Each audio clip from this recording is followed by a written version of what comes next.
사랑하신 주님, 주님의 그 크신 사랑으로 독생하신 아들마저 우리에게 아낌없이 내어주시며 사랑해 주셨습니다.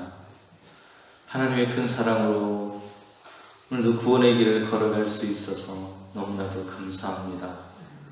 매일 어려운 환경과 또 처지들이 우리의 삶 주변에 있지만 우리가 실망하거나 좌절하지 않고 오늘도 걸어갈 수 있는 것은 우리와 함께 하시는 하나님께서 우리의 곁에 계시기 때문입니다.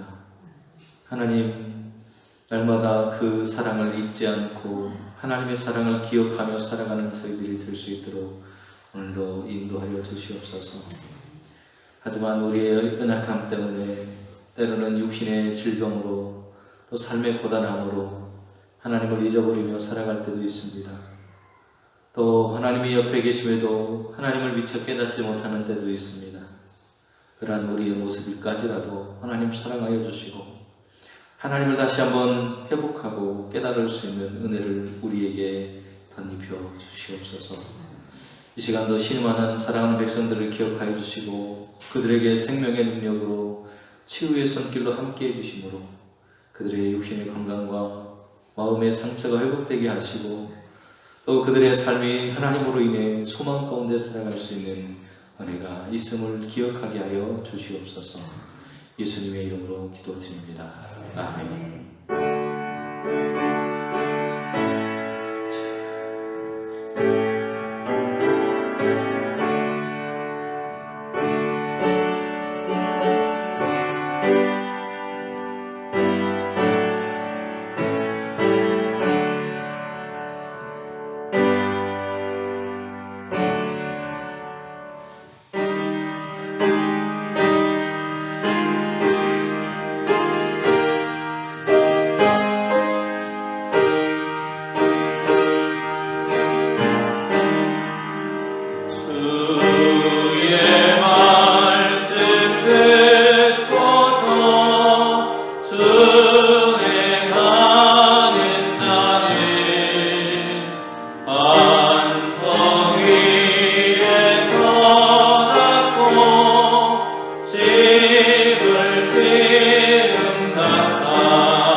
이스라엘 자손이 람셋을 떠나서 숫곳에 이르니 유아 외에 보행하는 장정이 60만 가량이요 수많은 잡족과 양과 소와 심이 많은 가축이 그들과 함께 하였으며 그들이 애굽으로부터 가지고 나온 발교되지 못한 반죽으로 무교병을 구웠으니 이는 그들이 애굽에서 쫓겨남으로 지체할 수 없었음이며 아무 양식도 준비하지 못했음이었더라. 이스라엘 자손이 애굽에 거주한 지 430년이라 430년이 끝나는 그날에 여호와의 군대가 다 애굽 땅에서 나왔은즉 이 밤은 그들을 애굽 땅에서 인도하여 내심으로 말미암아 여호와 앞에 지킬 것이니 이는 여호와의 밤이라 이스라엘 자손이 다 대대로 지킬 것이니라. 아멘. 지난주에 우리가 애굽 장자의 죽음에 대해서 함께 말씀을 나눌 때 하나님은 그 죽음을 통해서 하나님의 백성들이 당했던 그런 고난을 갚아주신 것이라고 말씀을 드렸습니다. 그리고 하나님의 심판을 그 누구도 피해갈 수 없는 사건이었다고 하는 것도 말씀드렸습니다. 만물을 창조하신 하나님께서는 하나님의 그런 백성들의 원수를 갚아주십니다. 우리는 하나님 백성으로서 나 자신을 위한 삶에서 이제는 거듭난 사람으로 인해서 하나님을 위해서 살아가는 삶을 살고 또 이웃을 사랑하는 삶을 예배를 통해서 회복해야 한다고 하는 것도 우리가 함께 나눴습니다. 하나님은 오늘도 우리의 삶에 은혜를 주십니다. 그래서 우리가 세상 속에 살아갈 때 우리의 삶을 인도하시고 또 우리를 채워주십니다. 오늘은 37절 말씀을 중심으로 37절 말씀부터 42절 말씀을 중심으로 약속을 이루시는 하나님의 역사를 바라보면서 이 시간 주시는 말씀이 무엇을 의미하는지 한번 되새겨보는 그런 시간을 가져보려고 합니다. 오늘 함께 새겨볼 말씀 42절 말씀이 되겠습니다. 같이 한번 읽어보겠습니다. 이 밤은 그들을 애굽 땅에서 인도하여 내심으로 말미암아 여호와 앞에 지킬 것이니 이는 여호와의 밤이라 이스라엘 자손이 다 대대로 지킬 것이니라. 아멘.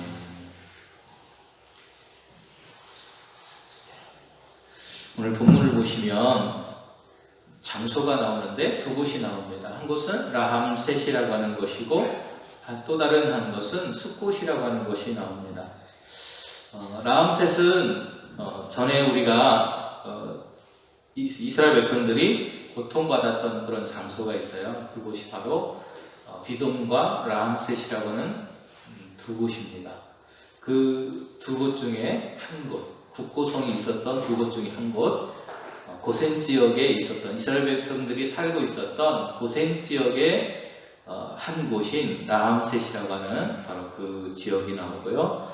또 다른 한 곳은 그곳에서 탈출해서 처음으로 이스라엘 백성들이 그 고센 지역의 라함셋을 떠나서 이동했던 곳, 그곳이 바로 숫곳이라고 하는 곳임을 알 수가 있습니다.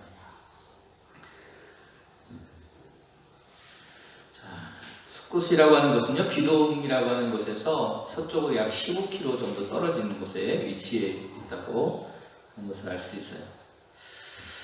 자, 모세와 히브리의 노예들이 드디어 이제 라함셋을 떠나게 되었습니다. 여러분 몇 년 살았죠? 라함셋에서? 몇 년 살았어요? 여러분들 용산에서 몇 년 사셨어요? 어떤 분은 80년 넘게 사신 분도 계실 것이고 저도 벌써 용산에 온 지 16년 됐습니다. 16년 됐어요. 꽤 많이 됐더라고요. 그런데 이 사람들이 애굽이라고 하는 곳, 그곳 중에서도 고센이라고 하는 곳에 라함셋이라고 하는 성에 살았던 시간은 무려 400년이 넘게 되었다는 것입니다. 어떤 성경에 어떤 곳에서는 400년이라고 표현을 하기도 하고요. 오늘 본문에서는 430년이라고 그렇게 표현을 하고 있습니다. 어찌되었건 그들이 라함셋이 그렇게 오래 살았던 라암셋이라고 하는 곳을 떠나게 되었다는 것이죠. 정말 지긋지긋한 곳이죠. 그냥 행복하게 살았던 곳이었다면 그들이 정말 기분 좋게 살았을 텐데, 이 라암셋이라고 하는 것은 강제 노동을 했던, 노예로 살았던 그 400년이 넘는 그 시간이었기 때문에 굉장히 고통스러운 시간을 보냈던 장소입니다. 그렇기 때문에 그곳을 떠난 것이 정말로 기뻤고 행복했을 거라고 생각이 듭니다. 라암셋은 무슨 성이라고요? 국고성입니다. 국고성이라고 하는 것은 왕권의 강력함과 견고함을 보여주는 그런 장소라고 할 수 있어요. 이 국고성이라고 하는 것은 두 곳이 있었는데, 앞에서 말씀드렸던 비돔과 라암셋 두 곳에 있었습니다. 이 애굽의 고센 땅에 이스라엘 사람들이 강제 노역으로 힘들게 그들의 피와 땀을 들여서 정말 많은 사람들이 죽음을 통해서 세워졌던 장소가 바로 이 국고성이에요. 국고성은 비상사태를 대비해서 국가의 참고용 성입니다. 국가의 참고용 성인데 뭘 숨겨놨냐? 이곳에는 곡식과 무기들을 저장해놓는 참고용 그런 장소입니다. 그래서 라함셋이라고 하는 그런 장소에 히브리 노예들을 시켜서 성을 짓고 그곳에 자기의 왕권을 강화하기 위해서 무기와 그리고 음식들을 저장해놓는, 곡식을 저장해놓는 그런 장소였습니다. 이곳은 일찍이 야곱과 그 가족들이 바로 왕에게 살도록 허락받은 그런 장소였어요. 이스라엘 그 야곱이 처음 그 요셉을 통해서 그 70명의 가족들이 그곳에 와서 살았던, 그래서 그곳에서 소를 먹이면서 목축하면서 살던 지역이 바로 라함셋이라고 하는 곳입니다. 바로 그 라함셋을 이제는 떠나게 되었다는 것이죠. 그래서 그 라함셋을 떠나서 도착한 곳이 어디냐? 숫곳이라고 하는 곳입니다. 숫곳. 숫곳은 앞에 설명드린 대로 비돔이라고 하는 곳에서 서쪽으로 약 15km 정도 떨어져 있는 그런 장소예요.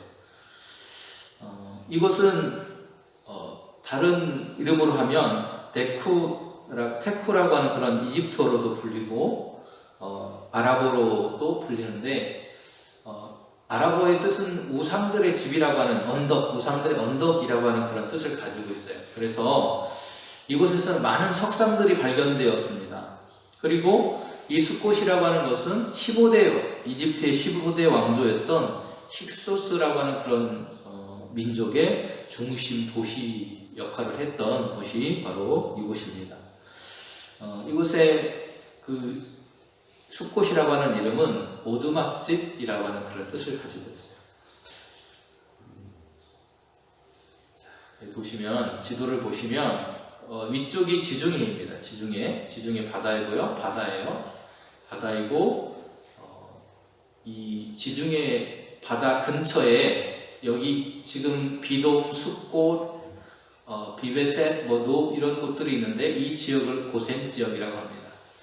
이 고센 지역의 동쪽에 동쪽이라고 할 수 있겠죠? 동쪽에 해당하는 곳이 비돔이라고 하는 곳이고, 그 비돔이라고 하는 성으로부터 서쪽으로 약 15km 정도 떨어지는 곳에 숫곳이라고 하는 이런 장소가 있어요. 여기로 이 비돔에서 시작을 해서 숫곳으로 그들이 탈출해서 나오기 시작한, 출애굽의 첫 번째 출발점이 비돔이라면 그 비돔에서 라암셋이라고 하면 라암셋에서부터 이 숫곳까지 이동을 하고 그 다음 경로로 이동하기 위한 첫 번째 도착 지점이 바로 숫곳이라고 하는 곳입니다.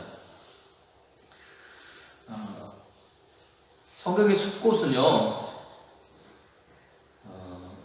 두 곳이 나와요. 창세기 33장에도 숫곳이라고 하는 곳이 나옵니다. 그런데 창세기 33장에 나오는 숫곳은 이렇게 요단강 근처 쪽에 있는 그런 이 위쪽에 지금 이 지도상 위쪽, 오른쪽 위쪽으로 쭉 올라가다 보면 나오는 그곳에 있는 숲곳이고요. 여기 있는 다른 이집트 땅에 있는 그런 숲곳을 말하고 있습니다. 이제 출애굽을 위해서 첫 번째로 출발하는 그런 장소, 그것이 바로 숲곳이었다라고 하는 것. 라암셋으로부터 숲곳으로 이동한 그 이야기를 본문이 담고 있습니다. 그런데 오늘 본문에 보시면 430년이라고 하는 그런 연도가 나오고, 그리고 하나님의 군대라고 하는 그런 말이 나와요. 자, 하나님의 그런 430년은 창세기 15장에 나옵니다. 창세기 15장에 아브라함하고 하나님께서 약속을 하시는데, 그 약속에 보면 하나님께서 내가 너희 그런 자손을 너희 자손들이 고통당할 텐데 고통당하다가 430년이 되면 돌아오게 될 것이다 라는 그런 약속을 합니다. 애굽에 거주한 시간이 430년이에요. 그 430년 만에 애굽을부터 출애굽을 실현한 그런 이야기입니다. 여호와의 군대라고 하는 것은 하나님의 말씀에 순종하는 그런 공동체라고 하는 그런 의미를 가지고 있습니다. 좀 더 자세히 설명을 드릴게요. 앞에서 말씀드린 대로 하나님과 이스라엘 백성들 사이에 약속을 했습니다. 어떤 약속을 했느냐? 창세기 15장에 보면 내 자손이 이방에서 객이 되어 그들을 섬기겠고 그들은 400년 동안 내 자손을 괴롭힐 것이다. 그들이 들어가서부터 나올 때까지 무려 430년이라고 하는 그런 시간이 걸렸는데, 이 430년은 그들이 정체성을 잃어버렸습니다. 430년 동안 이 애굽이라고 하는 곳에 살면서 그들이 가지고 있었던 하나님의 백성, 약속의 백성이라고 하는 그 정체성을 잃어버리고 우리는 노예일 뿐이야. 바로의 그러한 말에 순종하고 그 말에 따를 수밖에 없는 그런 인생이었다라고 하는 그릇된 생각 속에 그들이 빠져서 노예로 살아온 시간이 무려 430년이었다라고 하는 것입니다.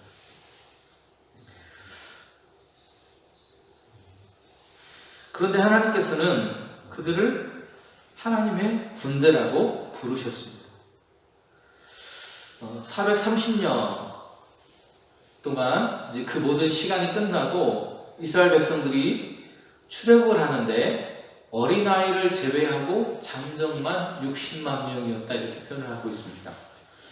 따라서 출애굽을 한 이스라엘 전체의 숫자를 이렇게 대조를 해보면 학자들에 따라서 좀 다르긴 하지만 최소 200만 명 이상이었을 것이다 그렇게 예상을 합니다.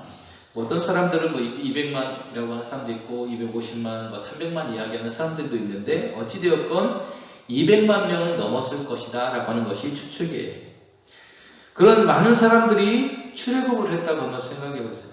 여러분 그냥 10명만 여기 있는 분들이 이렇게 지나가는 것만 해도 한참 걸리잖아요. 그죠? 여기서 예배가 끝나고 나가실 때도 한참 걸리게 되는데 그 숫자가 무려 250만 명. 얼마나 장관이었을까요? 엄청난 사람들이 때를 이루어서 가는 그 모습이었을 것입니다. 특히 이스라엘의 출애굽이 남녀노소를 막론하고 모든 사람들이 나가게 되었고요. 사람만 있었던 게 아니라 가축들도 함께 나갔습니다. 그리고 이스라엘 사람들만 나간 것이 아니고 오늘 본문을 보면 잡족들, 다른 민족들이 섞여 있었다라고 하는 것을 알 수 있어요. 이 모든 것들을 볼 때 하나님의 구원이 완전한 것이었다라고 하는 것을 우리는 알 수 있습니다. 이 장차 택함받은 성도들 가운데 구원받지 못할 자가 없게 될 것이라고 하는 그런 비전을 보여주는 그런 사건이기도 합니다. 또한 출애굽하는 이스라엘을 하나님의 군대라고 그렇게 불렀는데요. 바로 이것은 성도들의 이 세상에서의 삶이 마치 군인들이 영적인 전쟁터에 나가서 싸움을 하는 것처럼 하나님의 그런 백성들이 영적인 싸움을 싸워나가는 전투적인 삶을 살게 될 거라고 하는 것을 보여주고 있다는 것입니다. 그렇다면 오늘 하나님은 본문을 통해서 우리에게 무엇을 말씀하고 계시는 것일까요? 하나님은 성도로서 살아가는 오늘 우리가 하나님의 부흥의 역사를 고대하면서 복음 사역을 위해서 힘써 살아가야 한다는 것을 보여주고 계십니다. 오늘 히브리 노예들이 430년이라는 시간 속에서 종으로서의 삶을 살았다면 이제는 그들을 향해서 하나님께서 너희를 종이라고 부르지 않는다는 거예요. 뭐라고 불렀어요? 여호와의 군대라고 불렀다는 겁니다. 여러분, 군대가 뭐예요? 지휘관이 있습니다. 그리고 그 지휘관의 명령에 따라서 움직이고 멈추고 하는 사람들이 군대입니다. 그런데 히브리 노예들에게 하나님께서 여호와의 군대라고 부르고 있다는 거예요. 이 말은 하나님의 군대는 하나님의 명령에 순종하는 사람들이어야 된다라는 것입니다. 하나님을 위해서 살아야 하고요, 하나님의 말씀에 순종해야 하는 것이 오늘 하나님의 군대라고 하는 거예요. 그런데 오늘 본문을 보면 장정이라고 하는 그런 표현이 나오죠. 장정이라고 하는 그런 표현은 20세 이상 전쟁터에 나갈 수 있는 사람들을 가리켜서 장정이라고 불렀습니다. 그렇기 때문에 오늘 하나님의 군대라고 하는 이 사람들의 그런 숫자가 60만이라고 하는 것은 전쟁터에 나가서 막 싸울 수 있는 그런 사람들이 60만 명이었다는 거예요. 굉장히 많은 숫자입니다. 적은 숫자가 아니에요. 6월절에 하나님의 말씀을 믿고 짐승의 피를 좌우 인방과 문설주에 바르라는 말씀에 순종해서 오늘 그 말씀을 행동으로 옮긴 사람들, 그들은 구원을 받았습니다. 그리고 해방의 기쁨을 맛보게 되었습니다. 이스라엘 백성들 가운데서 진정으로 하나님의 말씀에 순종하는 사람들을 선별하고 그들을 구원하신 구원의 사건을 통해서 하나님은 그들을 하나님의 군대로서 새로이 출발하게 하셨다는 거예요. 그래서 이들은 말씀을 따라서 살아가는 새로운 공동체입니다. 우리 역시도 예수 그리스도를 믿음으로 인해서 그 십자가와 부활을 우리가 믿게 됩니다. 그리고 그 십자가와 부활을 믿는 오늘 우리를 하나님은 하나님의 자녀라고 부르고 하나님의 백성이라고 부르십니다. 오늘 우리가 새롭게 하나님의 자녀가 되는 권세를 얻고 믿음을 통해서 하나님의 백성으로 새롭게 살아가는 것, 이 모습 역시도 오늘 하나님의 군대라고 부른 이들의 모습과 다르지 않다는 것을 우리는 기억해야 할 것입니다. 오늘 본문에는 그 역사가 밤에 이루어졌다고 말합니다. 여러분, 출애굽이 마지막 10번째 재앙이 있을 때 우리는 그 재앙을 다른 말로 유월절이라고 그렇게 부른다고 했습니다. 유월절은 밤에 이루어졌습니다. 밤이라고 하는 유월절은 그래서 밤을 지키는 절기입니다. 유월절은 무엇인가를 깨닫는 그런 시간입니다. 그리고 밤이라고 하는 부정적이었던 것이 긍정적인 것으로 바뀌는 그런 시간입니다. 그리고 그 속에는 하나님의 눈물이 담겨져 있습니다. 여호와의 밤이라고 말하고 있는데요, 그 밤은 하나님께서 이스라엘 백성들을 10번째 재앙으로부터 구해준 밤입니다. 그리고 그 밤에 이스라엘 백성들은 430년의 종살이가 끝나고 이제는 애굽에서 탈출해서 나올 수 있는 은혜가 주어진 시간입니다. 자유를 얻게 되어서 감격스러운 해방의 날을 그들은 맞이하고 있습니다. 밤새도록 애굽의 장자들이 죽어나가는 소리가 먼 애굽에 들렸습니다. 그 장자들을 쳐서 죽이시고 이스라엘 백성들의 집은 문인방과 좌우 설주에 발라진 그 피를 보고 넘어갔다고 말했습니다. 바로 그것이 하나님의 구원이죠. 이것이 바로 일반적인 밤이 가지고 있는 이미지와 다른 6월절의 밤입니다. 일반적으로 밤은 어두움, 사탄의 영역으로 그렇게 사람들이 대부분 생각을 해요. 그런데 6월절의 밤만은 어둠의 역사가 아니라 하나님의 생명의 역사가 빛났던 밤입니다.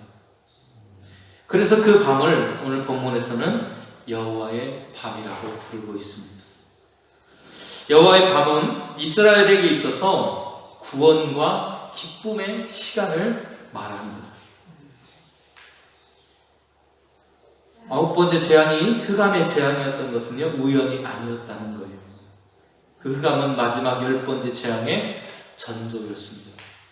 동시에 6월절을 기리는 그런 배경이 되기도 합니다. 오늘 본문을 보면 6월절을 지키라 이렇게 말합니다. 그런데 그 6월절을 언제 지키냐? 밤에 지키라고 말하죠. 다시 말하면 밤을 지키라고, 6월절을 지키라는 말은 밤을 지키라라고 하는 그런 말도 돼요. 그런데 그 밤을 지키라고 하는 것이 과연 무슨 의미인가?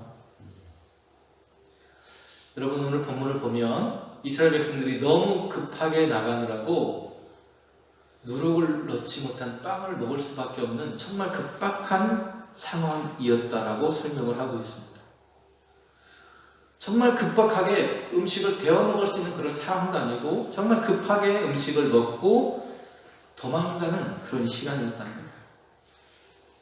그들이 이제는 밤의 절기인 6월절을 지키면서 그 6월절 그 밤에 의미를 되새기기 시작했다는 것입니다. 여러분, 6월절을 생각하면 그들의 머릿속에는 양이 떠올랐을 거예요. 짐승들이 죽어나가는 그 모습이 떠올랐을 것입니다. 그리고 그 짐승들이 죽어나가는 그 모습과 더불어서 그들의 머릿속에는 애굽의 장자들이 죽어나가는 모습도 떠올랐을 겁니다.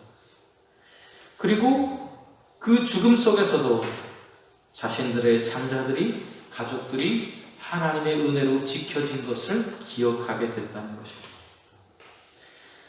양의 피를 바르고 짐승의 피를 발랐더니 하나님께서 우리를 구원해 주셨다.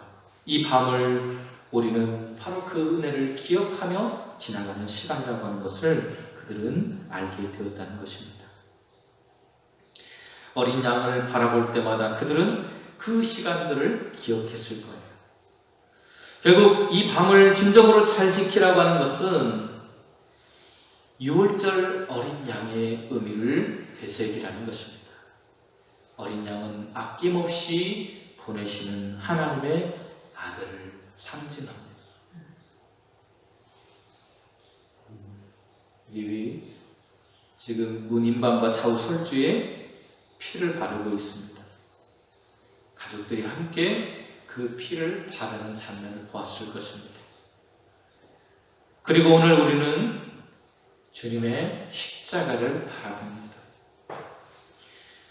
바로 6월절 어린 양의 그 피자국은 우리 주님의 십자가의 피를 우리에게 보여주고 있습니다. 그 십자가는 하나님의 아픔을 우리에게 바라보게 합니다. 자신의 독생한 아들을 우리를 죄를 위해서 내어주신 하나님의 눈물이 그 안에 담겨 있습니다. 우리가 알 수 있는 것은 하나님의 눈물을 보는 것이 오늘 우리에게는 해방의 은혜라는 것입니다. 그리고 참 자유가 주어졌음을 바라보는 것입니다.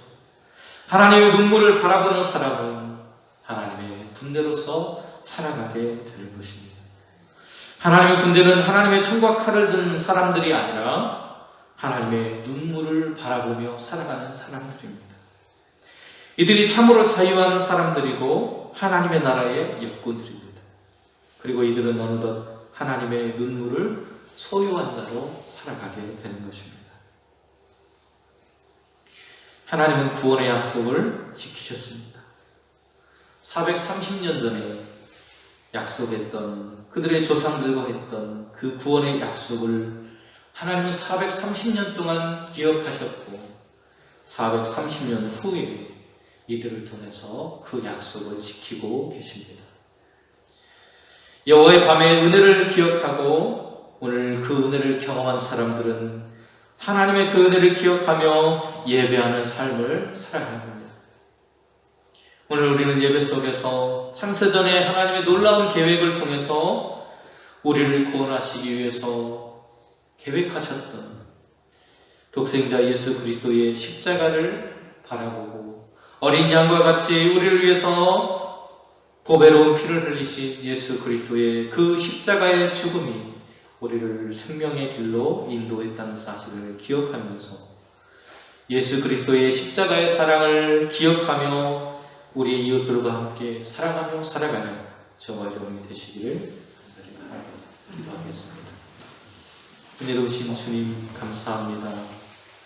오늘도 하나님의 사랑이 우리를 생명의 길로 들어서게 했고 그 생명이 하나님께로부터 약속된 것이며 하나님은 그 약속을 이루시기 위해 독생하신 아들을 우리에게 보내주셨고 창세전에 그 계획된 그 사랑으로 우리가 오늘도 생명 가운데 살아갈 수 있음을 기억하며 하나님의 은혜가 오늘 우리를 생명의 자리로 인도했고 그 생명 자리에 살아가기 위해서 하나님의 말씀에 순종하며 주님께서 우리를 사랑하신 것처럼 우리도 서로 사랑하며 살아가는 공동체가 될 수 있도록 인도하여 주옵소서. 예수님의 이름으로 기도드립니다. 아멘.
이름이 거룩히 여김을 받으시오. 나라가 임하옵시며 지하늘에 새로워진 것 같이 땅에서도 이루어지이다. 오늘날 우리에게 용할 양식을 주시옵고 우리가 우리에게 죄 지은 자를 사하여 주는 같이 우리 죄를 사하여 주시옵고 우리를 시험하게 하지 마시옵고 다만 악에서 구하시옵소서. 내게 나라와 권세와 영광이 아버지께 영원히 있사옵나이다. 아멘.